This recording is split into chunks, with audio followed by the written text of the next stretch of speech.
اڑائیں گے۔ حضرت امیر حمزہ کہتے ہیں کہ حضرت امیر حمزہ کون ہے؟ حضور کے چچا ہیں۔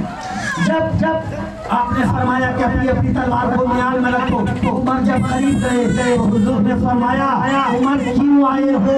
تو کہا کہ آپ ایک خدا کی عبادت کا حکم دیتے ہیں۔ ہاں ایک خدا کی عبادت کا حکم دیتا ہوں۔ یا رسول اللہ، یہی سوچ کے تو میں گھر سے نکلا تھا کہ آپ کی گردن اڑا دوں گا، یہی سوچ کے نکلا تھا کہ آپ کا کام تمام کر دوں گا، لیکن یا رسول اللہ راستے میں ارادہ بدل چکا ہے، ہم اپنی بہن کے گھر سے ہو کر پیار ہے۔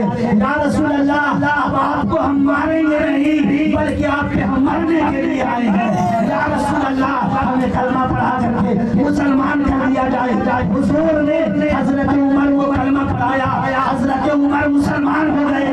بسمان اعلیٰ حضرت یہی کہے کہ سارے اچھے میں اچھا سمجھ کے جسے ہم اچھے سے اچھا ہمارا۔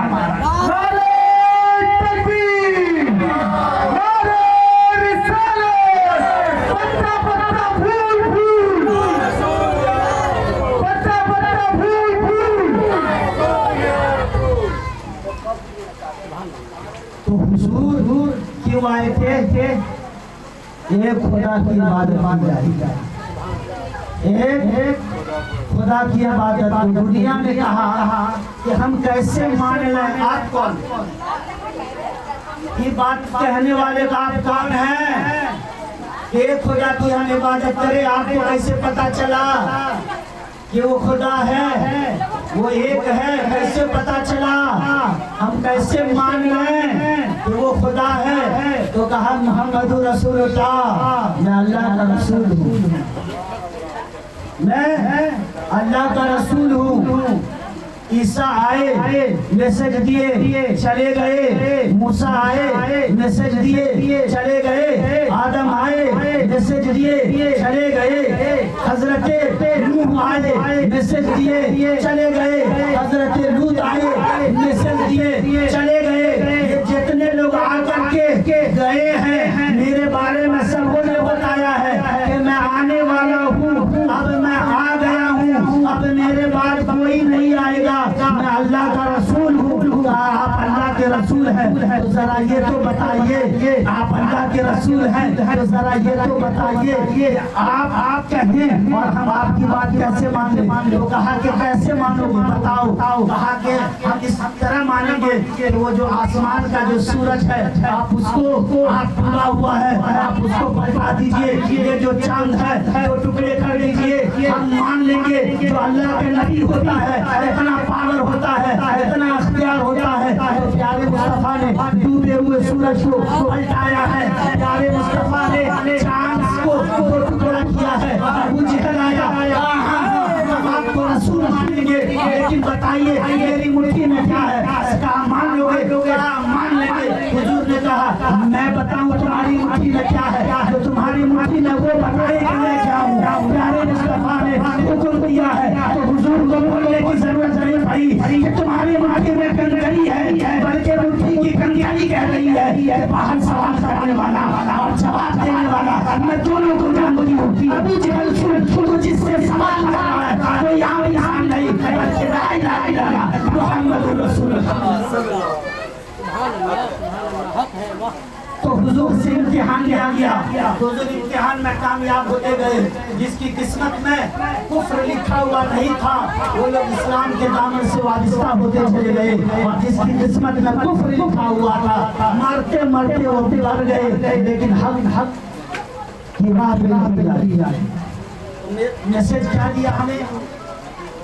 ایک اللہ ہے، اسی اللہ کی عبادت کی جائے، اور کسی مذہب والے سے کسی دھرم والے سے پوچھئے تو کہے گا سب کا مالک ایک اللہ ہے۔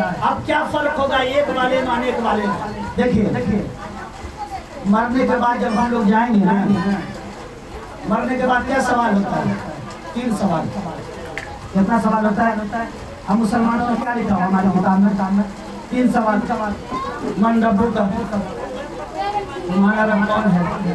ما دینک، تمہارا دین کیا ہے؟ ما تقول فی شأن ھذا الرجل، اس مرد کے بارے میں کیا کہتے ہیں؟ حضور کا چہرہ دکھایا جاتا ہے۔ یہ 3 سوال کس سے ہوتا ہے؟ مردہ سے، فیروز سے، مکرم سے، آپ سے، ہم سے نہیں، صرف ہم ہی لوگ سے نہیں ہوگا، سب سے ہوگا۔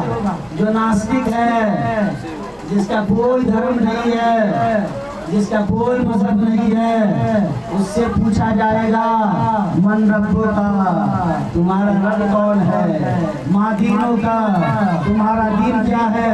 ما تقول فی شان ھذا رجل، ہم کہتے ہیں نا کہ قبر میں حضور کی زیارت کریں گے، یہ ہم مومن کی پہلے سے یہ شان ہے، اور ہم مومن کی یہ نیت ہے، ہمارا ارادہ ہے، یہ ہماری محبت ہے، یہ ہمارا ایمان ہے کہ جب پیارے مصطفیٰ کو دیکھوں تو پہچان جاؤں، اور پہچاننے کے بعد یہی کہوں کہ سب سے اعلیٰ وہ اعلیٰ ہمارا نبی، سب سے اعلیٰ وہ اعلیٰ ہمارا نبی۔ یہ تو ہمارا ایمان ہے، لیکن یاد رکھیے جو حضور کو دنیا میں نہیں دیکھنا چاہتا تھا، قیامت میں اسے بھی دکھایا جائے گا۔ اس کی نیت نہیں ہوگی، اس کی طبیعت نہیں ہوگی، پھر بھی دکھا کے پوچھا جائے گا ما تقول فی شان ھذا رجل۔ تو جو دنیا میں نبی کو دیکھ کر کے منہ پھیر دیا تھا، قیامت میں پہچان نہیں پائے گا، قبر میں وہ پہچان نہیں پائے گا، لیکن جو نبی کو دیکھا نہیں ہے، دیکھنے کی تمنا کرتا ہے، قبر میں وہ پہچانتا ہوا۔ نعرہ تکبیر، نعرہ رسالت، سرکار کی آمد، سردار کی آمد، مکی کی آمد، مدنی کی آمد، نعرہ تکبیر، نعرہ رسالت۔ ابو جہل نے حضور کو دیکھا لیکن چہرہ پھیر لیا، ابو لہب نے حضور کو دیکھا اور چہرہ پھیر لیا، عتبہ شیبہ نے حضور کو دیکھا، چہرہ پھیر لیا۔ قیامت مرنے کے بعد اسے بھی وہی چہرہ دکھایا گیا تھا، اور پوچھا جائے گا کہ بول کے بارے میں کیا کہتا ہے؟ وہ حضور کو دیکھا تھا لیکن حضور سے چہرہ پھیر لیا تھا، پہچان نہیں پائے گا۔ لیکن آج ہم 1400 برس کے بعد پیدا ہوئے ہیں، لیکن ہم دیکھنے کی تمنا کرتے ہیں۔ تم دنیا میں اگر نہیں دیکھیں گے تو مرنے کے بعد دیکھیں گے۔ فرق یہ ہوگا جو حضور کو نہیں دیکھنا چاہتا ہے اسے دکھایا جائے گا، وہ پہچان نہیں پائے گا، لیکن جو حضور کو دیکھنا چاہتا ہے، جو حضور کو دیکھنا چاہتا ہے، بچے کے دنیا میں حضور کو دیکھا نہیں ہے، لیکن مرنے کے بعد جب حضور کو دیکھے گا تو یہی کہتا ہوا نظر آئے گا کہ سارے اچھوں میں اچھا سمجھیے جسے ان اچھوں سے اچھا ہمارا۔ سبحان اللہ، حق ہے، سبحان اللہ۔